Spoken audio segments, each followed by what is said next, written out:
बिल्कुल देखिए सृष्टि, हालांकि आज जिस तरीके से हरियाणा यानी पंजाब के मुख्य तौर पे जो किसानों ने दिल्ली आने का फैसला लिया है, उससे पहले उत्तर प्रदेश के भी किसानों ने जिस तरीके से दस्तक दी है, तो उत्तर प्रदेश की पुलिस, दिल्ली की पुलिस और साथ ही हरियाणा की पुलिस अलर्ट मोड पे नजर आ रही है। तो अगर इस तरह की परिस्थिति उत्पन्न होती है कि किसान अगर दिल्ली बॉर्डर तक पहुंचते हैं यानी हरियाणा क्रॉस करके दिल्ली तक पहुंचने में सफल रहते हैं, तो यहाँ भी इस तरह की पूरी व्यवस्था की गई है। क्योंकि देखिए मैं सृष्टि वापस आपको दिखाना चाहूंगी यहाँ की तस्वीरों को कि जिस तरीके की यानी हालांकि यहाँ पे बैरिकेडिंग अभी नहीं की गई है, आर्टिफिशियल जो यानी टेम्पररी जो पत्थर होते हैं वो यहाँ पर अभी नहीं लगाए गए हैं, मगर अभी भी यहाँ पर रखे हुए हैं कि अगर जरूरत पड़ती है सृष्टि तो इन्हें वापस से रोडों को ब्लॉक करने में इस्तेमाल किया जाएगा। चाहे हम कंटेनर्स की बात कर ले या फिर सीमेंटेड पत्थर जो बनाए गए थे 13 फरवरी को जिस तरीके से हमने देखा था, तो उन चीजों को अभी भी यहाँ पर रखा गया है। साथ ही हम देख सकते हैं कि एक पुलिसकर्मी भी यहाँ पर मौजूद है, यानी अगर किसी तरह की परिस्थिति होती है तो उन चीजों को कंट्रोल किया जा सके। कंटेनर्स भी हम देख सकते हैं। तो तमाम यहाँ पर सभी चीजों को देखा जा रहा है। अलर्ट मोड पर बिल्कुल पुलिस है, चाहे दिल्ली की पुलिस हो जाए, हरियाणा की पुलिस हो जाए या फिर उत्तर प्रदेश की पुलिस हो जाए। तो तमाम यहाँ पर हम देख सकते हैं कॉन्क्रीट के जो सीमेंटेड यहाँ पर जो बैरिकेडिंग बनाए गए थे, उन चीजों को अभी भी यहाँ पर रखा गया है, छोड़ा गया है कि अगर इस तरह की कोई परिस्थिति उत्पन्न होती है तो इन चीजों को वापस से रास्तों को ब्लॉक करने में इस्तेमाल किया जाए। और हालांकि देखिए किस तरीके से ट्रैफिक को काफी परेशानी हो रही है, हम देख सकते हैं किस तरीके से लोगों को बेहद ही परेशानियों का सामना करना पड़ रहा है। और हम पुलिस की गाड़ी भी देख सकते हैं किस तरीके से यहाँ पे एक पेट्रोलिंग का काम भी यहाँ पे किया जा रहा है कि अगर कोई परिस्थिति होती है, कोई अराजक तत्व किसानों की भेष में ना आ जाए, इस तरह की पूरी देखरेख की जा रही है। और साथ ही हालांकि लोगों को बेहद ही परेशानियों का सामना करना पड़ रहा है, फिर भी एहतियातन तौर पे इन बैरिकेडिंग को नहीं हटाया जा रहा है। यानी 3 रास्ते को 3 लेन है जिसमें से केवल 1 लेन को खोला गया है। तो हम देख सकते हैं किस तरीके से जो पुलिस है वो भी यानी शंभू बॉर्डर पे जिस तरीके का हलचल देखने को मिल रहा है, वहीं यहाँ पे सिंघू बॉर्डर पे भी देख सकते हैं कि जो पुलिस की गाड़ियां हैं, पुलिस के जो पुलिस कर्मी है वो यहाँ पर एक चक्कर लगाते हुए नजर आ रहे हैं कि किसी प्रकार की जो परिस्थिति है, जो शांतिपूर्वक परिस्थिति सिंघू बॉर्डर पे फिलहाल मौजूद है, वो बनी रहे, इसकी पूरी प्रयास किया जा रहा है। वहीं जिस तरीके से विनय के द्वारा भी कहा जा रहा था कि केवल सड़क नहीं बल्कि सड़क से लेकर के संसद तक जिस तरीके से कांग्रेस के नेताओं को हमने सुना, एमपी को सुना, किस तरीके से लोकसभा में आवाज उठाया गया है पहले दिन से ही, और साथ ही जिस तरीके से आज संसद परिसर के बाहर जिस तरीके से सवाल उठाया गया है और कहा जा रहा है कि एमएसपी को कानूनी लीगल गारंटी दिया जाए, साथ ही किसानों से बातचीत किया जाए, उन्हें दिल्ली आने से नहीं रोका जाए, शांतिपूर्वक तरीके से वो आना चाहते हैं, उन्हें आने का पूरा अधिकार है, ये कहा जा रहा है। वहीं देखिए जिस तरीके से कहा जा रहा है कि अगर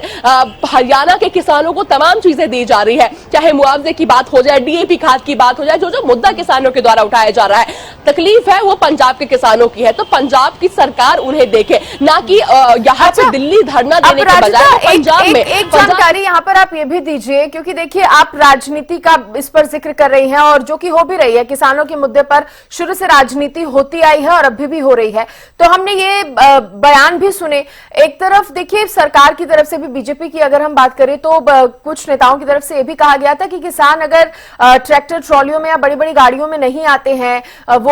ट्रेन से आते हैं या सही तरीके से आते हैं, तो किसानों को दिल्ली आने से कोई नहीं रोकेगा। अब जब किसान कह रहे हैं कि हम तो पैदल आ रहे हैं और शांतिपूर्ण ढंग से आना चाह रहे हैं, तो इस पर विपक्ष को भी, खासतौर पर कांग्रेस को भी कहीं ना कहीं मौका मिल गया है ये कहने का कि जब किसान आराम से आना चाह रहे हैं, बिना प्रदर्शन करे या बिना उपद्रव किसी तरीके का करे आना चाह रहे हैं, तो फिर किसानों को क्यों रोका जा रहा है? किसानों को दिल्ली आने देना चाहिए। तो विपक्ष को भी इस पर राजनीति करने का मौका मिल गया है। बिल्कुल देखिए जिस तरीके से कैबिनेट मंत्री रवनीत बिट्टू के द्वारा कहा गया था कि किसान अगर ट्रैक्टर ट्रॉलियों से आते हैं दिल्ली में, तो जो ट्रैफिक है वो कहीं ना कहीं बहुत ज्यादा इफेक्ट होगी, लोगों को आवाजाही में बेहद ही परेशानियों का सामना करना पड़ेगा। इसलिए अगर किसान आना चाहते हैं तो वो पैदल आए, ट्रेनों से आए, ताकि लोगों को परेशानी ना हो। मगर देखिए सृष्टि, जिस तरीके से शीतकालीन सत्र अभी चल रहा है और हालांकि उत्तर प्रदेश के किसानों के द्वारा कहा भी गया है कि वो पार्लियामेंट घेराव करना चाहते हैं, अगर इस परिस्थिति में किसानों को अगर आने दिया जाता है और हालांकि जिस तरीके से उनके द्वारा कहा भी जा रहा है कि अगर वो आएंगे दिल्ली तो पार्लियामेंट का घेराव करेंगे, अगर इस तरह की परिस्थिति आती है तो कहीं ना कहीं एक सिक्योरिटी के मद्देनजर उन्हें रोका जा रहा है, चाहे उत्तर प्रदेश के किसान हो जाए या फिर हरियाणा या पंजाब के मूल का किसान हो जाए, तो उन्हें इस वजह से आने नहीं दिया जा रहा है। वहीं साथ ही अनिल विज के द्वारा भी कहा गया कि परमिशन नहीं है तो किस प्रकार से वो दिल्ली आ सकते हैं। वहीं उसके कटाक्ष में ये चीजें किसानों के द्वारा कहा जा रहा है कि जब हर हर रोज अगर नॉर्मल लोग जब पंजाब, हरियाणा या दिल्ली आते हैं तो उन्हें परमिशन की जरूरत नहीं पड़ती, तो हमें परमिशन की जरूरत क्यों पड़ रही है? मगर कहीं ना कहीं सरकार के द्वारा कहा जा रहा है कि सिक्योरिटी रीजंस को देखते हुए किसानों को दिल्ली आने की अनुमति नहीं दी जाएगी। और आगे देखिए सृष्टि, अगर हालांकि पंजाब और हरियाणा के किसान अभी दिल्ली नहीं पहुंचे हैं, मगर अगर मैं उत्तर प्रदेश का आपको अगर दृश्य दिखाऊं तो किस तरीके से उत्तर प्रदेश में यानी जो नोएडा 16 है, जहां पर किसानों ने डेरा बसाया, यानी जो दलित स्मारक स्थल है वहां पे किसान बैठे थे, जिसके वजह से काफी ज्यादा लोगों को हर रोज आवाजाही जो लोग करते हैं उन्हें बेहद ही परेशानियों का सामना करना पड़ा था। करीब आज भी हमने देखा किस तरीके से महामाया फ्लाईओवर के पास उत्तर प्रदेश के किसानों के कारण किस तरीके से 2-2.5 घंटे का जो ट्रैफिक है वो धीरे हो गई थी। तो अगर इस तरह की परिस्थिति अगर किसान आते हैं तो यहाँ भी इस तरह की परिस्थिति देखने को मिलेगी, तो बेहद ही परेशानी लोगों को हर रोज के रोजमर्रा के जो लोग हैं जो अपने काम से आते हैं उन्हें बेहद ही परेशानियों का सामना करना पड़ेगा। तो इन्हीं सब चीजों को लेकर के कहीं ना कहीं कहा जा रहा है कि जी इन्हीं सब रीजन को देखते हुए कहा जा रहा है कि किसान यहाँ ना आए। वही अगर पंजाब की सरकार से नहीं, अगर वहां की सरकार उन्हें एमएसपी भी नहीं खरीद रही है तो पंजाब की सरकार से वो बात करे। हरियाणा की सरकार तो तमाम चीजें कर रही है। वही साथ ही उत्तर प्रदेश के किसानों को भी कहा जा रहा है कि अराजकता ना फैलाया जाए राजधानी में। वही जिस समय पार्लियामेंट हो रही है उस समय अगर वो यहाँ आते हैं, पार्लियामेंट का घेराव करते हैं तो सिक्योरिटी लूपहोल बहुत ज्यादा हो जाती है। इन्हीं सब चीजों को देखते हुए किसानों को नहीं आने दिया जा रहा है। ठीक है, आप बने रहिए अपराजिता। मेरे सहयोगी न्यूज रूम से हितेंद्र भी मेरे साथ जुड़ गए हैं। हितेंद्र, शंभू बॉर्डर को लेकर सबसे पहले तो बताइए कि और कोई अपडेट क्या मिल पा रहा है? बिल्कुल सृष्टि, शंभू बॉर्डर पर लगातार प्रयास कर रहे हैं किसान, क्योंकि 101 किसानों का जो जत्था निकला है और दिल्ली के लिए रवाना हुआ, लेकिन वहां पर जो बैरिकेडिंग की गई है, कई लेयर की सुरक्षा वहां पर की गई है, तो ऐसे में सिर्फ 1-2 बैरिकेड्स है जो उनको ही क्रॉस कर पाए किसान। लेकिन उसके बाद अब वहां पर जो सुरक्षा बलों की टीमें हैं उनकी तरफ से स्प्रे जो है वो एक किया जा रहा है, खास तरह का एक स्प्रे जो किया जा रहा है, उससे किसान आगे नहीं बढ़ पा रहे हैं और इसीलिए वहीं पर अभी किसान डटे हुए हैं। लेकिन किसान आगे बढ़ने का प्रयास लगातार कर रहे हैं, तो वहीं सुरक्षा बलों की जो टीमें हैं वो भी लगातार वहां पर प्रयास में है कि वो किसान किसी भी तरह से आगे ना बढ़ पाए, क्योंकि पहले ही अंबाला प्रशासन की तरफ से किसानों को ये कह दिया गया था, निर्देश जारी कर दिए गए थे, एक लेटर जारी कर दिया गया था कि पहले आप दिल्ली से परमिशन ले लीजिए, उसके बाद आपको यहाँ से जाने दिया जा सकता है, उसके बाद ही इस बात पर विचार किया जा सकता है कि आपको यहाँ से जाने दिया जाए या नहीं। लेकिन अगर उससे पहले आप यहाँ पर जाने की कोशिश करते हैं, दिल्ली से आपको परमिशन नहीं मिलती है, तो फिर आपको आगे नहीं बढ़ने दिया जाएगा। और ये यहाँ पर काफी समय पहले से ही ये शंभू बॉर्डर जो है वो बंद है, इसको खोलने की मांग भी हाई कोर्ट में हो चुकी है, कोर्ट की तरफ से भी कहा जा चुका है कि इसको खोलिए, लेकिन नहीं खोला गया। हरियाणा सरकार की तरफ से अपना पक्ष रखा गया कि कानून व्यवस्था बनाए रखने के लिए इस तरह से इस बॉर्डर को बंद किया गया है। हाँ। और अब वही एक बार फिर से स्थिति जो है वो देखने को मिल रही है, क्योंकि किसान अब ये कह रहे हैं कि हम पैदल जाने के लिए तैयार हैं, ट्रैक्टर ट्रॉलियां भी छोड़ करके जाने के लिए तैयार हैं, लेकिन हमें दिल्ली जाने दिया जाए। और इसीलिए आज का दिन तय किया गया था, 1 बजे का समय तय किया गया था और उसके बाद से लगातार किसानों की तरफ से प्रयास किया जा रहा है। लेकिन वहीं अंबाला प्रशासन की तरफ से, हरियाणा पुलिस की तरफ से जहां वहां पर बैरिकेडिंग की गई है, तो वहीं कुछ सुरक्षा बल, पैरामिलिट्री फोर्सेस के जवान भी वहां पर तैनात किए गए हैं ताकि किसानों को किसी भी सूरत में आगे बढ़ने से रोका जा सके। और जो भी किसान वहां पर आगे बढ़ने का प्रयास कर रहे हैं उनको रोकने की हर संभव कोशिश पैरामिलिट्री फोर्सेस की तरफ से की जा रही है। और साथ ही साथ धारा 163 भी क्षेत्र में लागू की गई है, इंटरनेट पर भी पाबंदी लगा दी गई है, इंटरनेट बैन वहां पर कर दिया गया है ताकि किसी भी तरह की गलत इंफॉर्मेशन या कोई अफवाहें लोगों में ना फैल पाए। हाँ। तो एहतियातन ये कदम जो है वो अंबाला प्रशासन की तरफ से, अंबाला पुलिस की तरफ से उठाए जा रहे हैं। और अब देखना होगा कि किसान किस तरह से आगे बढ़ने का प्रयास करते हैं, क्योंकि किसानों की कई मुख्य मांगे हैं। एमएसपी पर गारंटी कानून एक मुख्य मांग है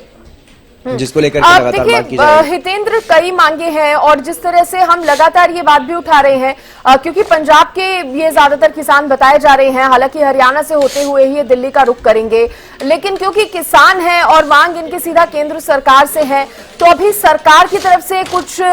रिस्पॉन्स इसको लेकर मिलता हुआ नजर आ रहा है क्या, या किसी तरह का बयान कोई कृषि मंत्री की तरफ से ही सामने आया हो, इस पर ध्यान दिया जा रहा हो? बिल्कुल सृष्टि, लगातार जिस तरीके की बातें हो रही हैं, शुरुआत में जरूर किसानों से बातचीत हुई, लेकिन उसके बाद जैसे ही बातचीत बनती हुई दिखाई नहीं दी और जिस तरह की बातें केंद्र सरकार की तरफ से कही गई किसानों को, तो उसके बाद से बातचीत काफ़ी लंबा समय हो गया है, बातचीत नहीं हो पा रही है। किसान बातचीत के लिए तैयार हैं, किसान बार बार ये कह रहे हैं कि हम बातचीत के लिए तैयार हैं, हम अपनी मांगों को मनवाने के लिए ये प्रदर्शन कर रहे हैं, हमारी मांगें मान ली जाए, जो वादा सरकार ने किया था वो सरकार वादा अपना पूरा कर दे तो हम इस तरह का प्रदर्शन नहीं करेंगे और अपने घर बैठेंगे। लेकिन सरकार की तरफ से इस मामले में अभी तक कोई ऐसा अपडेट नहीं है। सृष्टि के सरकार ने कोई बातचीत के लिए कुछ और सोचा हो या बातचीत के लिए किसानों को बुलाया हो, ऐसी कोई जानकारी अभी तक सामने नहीं आई है। हालांकि लगातार इस बात को लेकर के सुगबुगाहट है कि किसानों को लेकर के अब सरकार कोई ना कोई कदम उठा सकती है, क्योंकि अब ये मजबूरी कहीं ना कहीं सरकार के सामने हो चला है कि ठीक है हितेंद्र, आप बने रहिए। कांग्रेस के प्रवक्ता सुरेश रोड जी भी मेरे साथ जुड़ गए हैं। सुरेश जी, जिस तरह से अभी तस्वीरें भी सामने आ रही हैं, शंभू बॉर्डर पर किसान और पुलिस जो है वो आमने सामने हो चुके हैं, टकराव ना हो इसको लेकर तमाम कोशिशें जो है वो की जा रही हैं, इसलिए किसानों को समझाने का काम भी किया जा रहा है।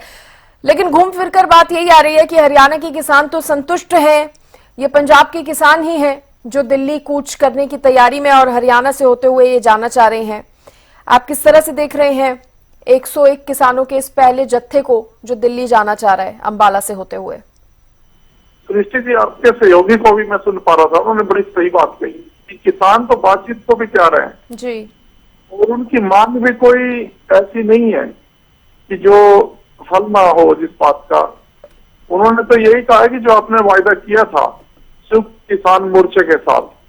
उनका संवाद सीधा प्रधानमंत्री जी से, और वायदा प्रधानमंत्री जी ने किया था, तो वादे का जो पालन है वो भी प्रधानमंत्री जी को करना चाहिए। किसानों की जो मांग थी उसको पूरा करें। किसान कोई अलग हटके तो कोई ऐसी मांग नहीं रख रहे जो सरकार पूरी ना कर पाए। नहीं, लेकिन हरियाणा का किसान भी तो संतुष्ट है ना। तो पंजाब में आम आदमी पार्टी की सरकार है, पंजाब सरकार को भी कुछ इनिशिएट लेने चाहिए किसानों के लिए। नहीं, ये देखिए, इसका जो मैटर है केंद्र सरकार के अधीन आता है। पीछे भी संयुक्त किसान मोर्चे ने दिल्ली में इसीलिए मोर्चे बंद, इसमें आम आदमी पार्टी की सरकार हो, कुछ समय पहले भारतीय जनता पार्टी की भी कहीं पर सरकार हो सकती है,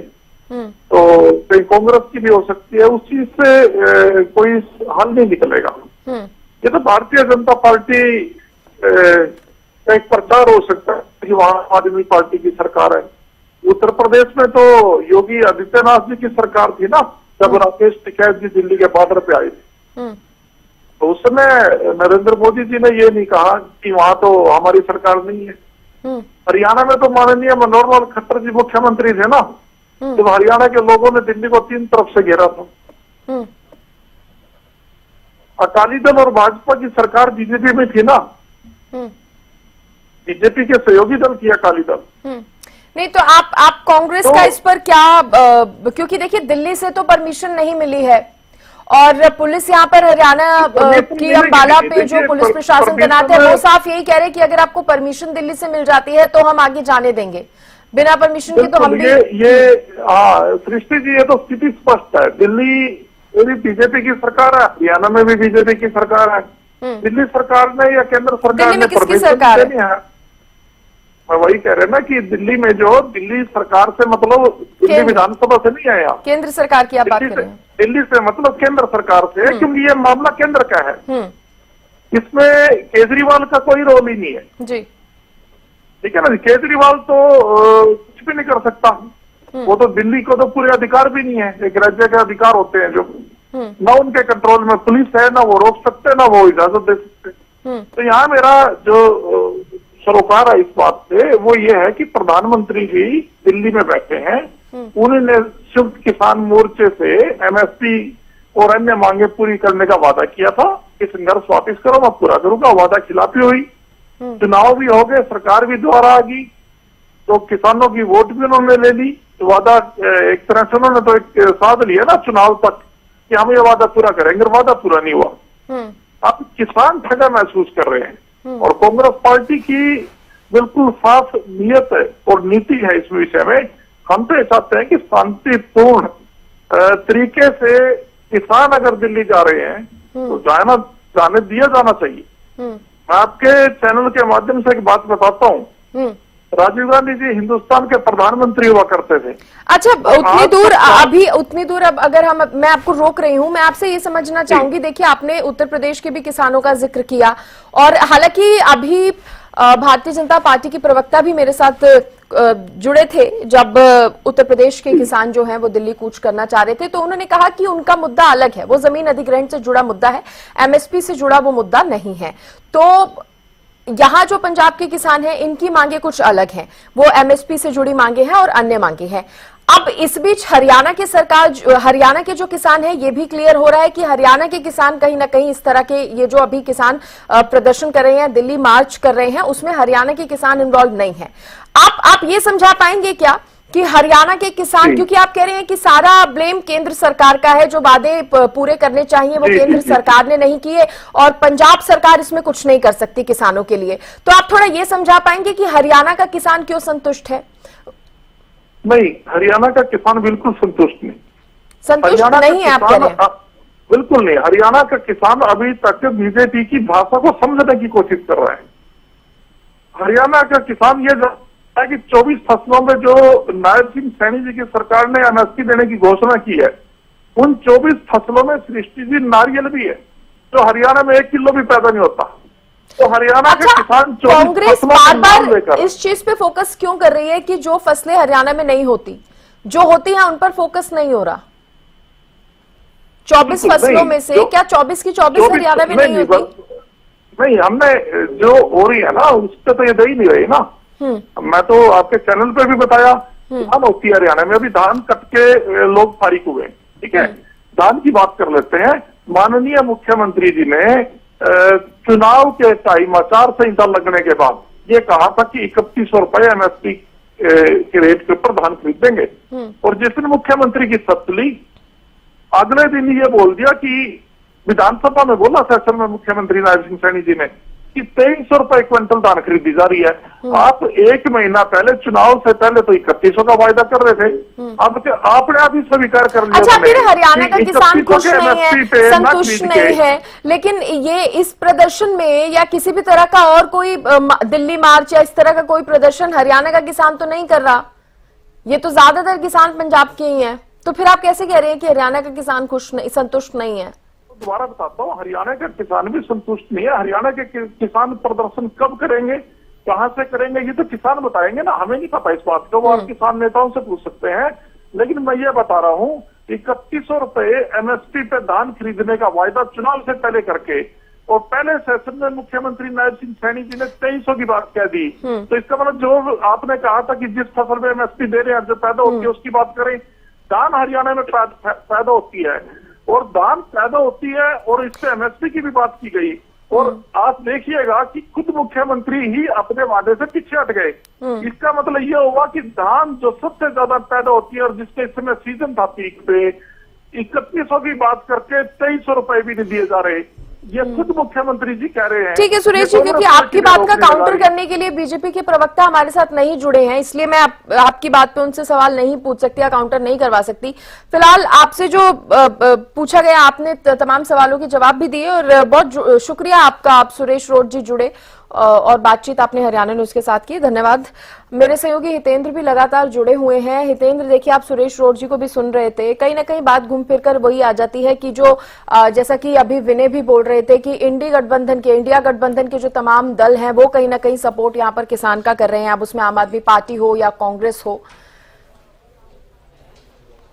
हाँ बिल्कुल सृष्टि, क्योंकि अगर बात की जाती है स्वामीनाथन रिपोर्ट की, एमएसपी की गारंटी की, और इस तरह की अगर बातें की जाती हैं तो सवाल तत्कालीन यूपीए सरकार पर भी उठते हैं, क्योंकि उसी वक्त ये रिपोर्ट सामने आई थी, स्वामीनाथन आयोग की रिपोर्ट सामने आई थी। उस दौरान तो कांग्रेस ने, यूपीए की सरकार ने इस पर फैसला नहीं लिया, लेकिन जैसे ही भारतीय जनता पार्टी की तरफ से इस तरह की बातें की गई कि वो स्वामीनाथन आयोग की रिपोर्ट लागू करेंगे, अभी भी बीजेपी की तरफ से कहा जाता है, जब बीजेपी के नेता जुड़ते हैं उनकी तरफ से अपना पक्ष में, अपनी सफाई में कहा जाता है कि उन्होंने बहुत सारी चीजों को, स्वामीनाथन आयोग की रिपोर्ट को काफी हद तक लागू करने का काम किया है, लेकिन उसको पूरी तरह से लागू नहीं कर पाई है बीजेपी, और हो सकता है कोई मजबूरी हो, कई तरह की बातें होती हैं सरकार के सामने, वित्तीय स्थिति भी सामने होती है कि किस तरह से क्या कुछ पूरा होगा, तो उसी हिसाब से। लेकिन किसान अपनी मांगे कर रहे हैं, स्वामीनाथन आयोग की रिपोर्ट को लागू करने की मांग कर रहे हैं, एमएसपी पर गारंटी कानून की मांग कर रहे हैं, और तमाम मांगे जो किसानों की तरफ से की जा रही हैं उसको लेकर के अब ये जो मार्च है इसको शुरू किया गया है। ये काफ़ी लंबे समय से शंभू बॉर्डर पर किसान बैठे हुए हैं। हमने देखा पहले भी वहाँ पर काफ़ी हंगामा जो है वो देखने को मिला था जब किसान आगे बढ़ना चाहते थे, लेकिन अब जब किसान पूरी तरह से बिना किसी ट्रैक्टर ट्रॉली के पैदल आगे बढ़ना चाह रहे हैं और उन्होंने अपना जो आगे बढ़ने का काम आज से शुरू किया भी है, लेकिन नहीं बढ़ पा रहे हैं क्योंकि वहाँ पर पैरामिलिट्री फोर्सेज हैं और उनको दिल्ली पुलिस की तरफ से, दिल्ली सरकार की तरफ से परमिशन भी नहीं मिली है। दिल्ली पुलिस अगर परमिशन देती है तो फिर हरियाणा सरकार, हरियाणा पुलिस आगे बढ़ने दे सकती है, लेकिन दिल्ली में क्योंकि अभी सुरक्षा से जुड़ा हुआ सवाल है, सुरक्षा का मुद्दा, क्योंकि दिल्ली में पार्लियामेंट का सेशन भी चल रहा है, संसद का सत्र चल रहा है, शीतकालीन सत्र चल रहा है। जब तक शीतकालीन सत्र चल रहा है तब तक तो परमिशन देने के मूड में नहीं है दिल्ली पुलिस। हो सकता है उसके बाद कहीं परमिशन दे दे, जिस तरह से किसान मांग कर रहे हैं कि हम शांतिपूर्ण तरीके से बिना रास्ता रोके, बिना ट्रैक्टर ट्रॉली के शांतिपूर्ण तरीके से हितेंद्र, देखने वाली बात होगी कि आगे और क्या होता है। फिलहाल के लिए बहुत शुक्रिया, तमाम जानकारी आपने दी, धन्यवाद उसके लिए हितेंद्र।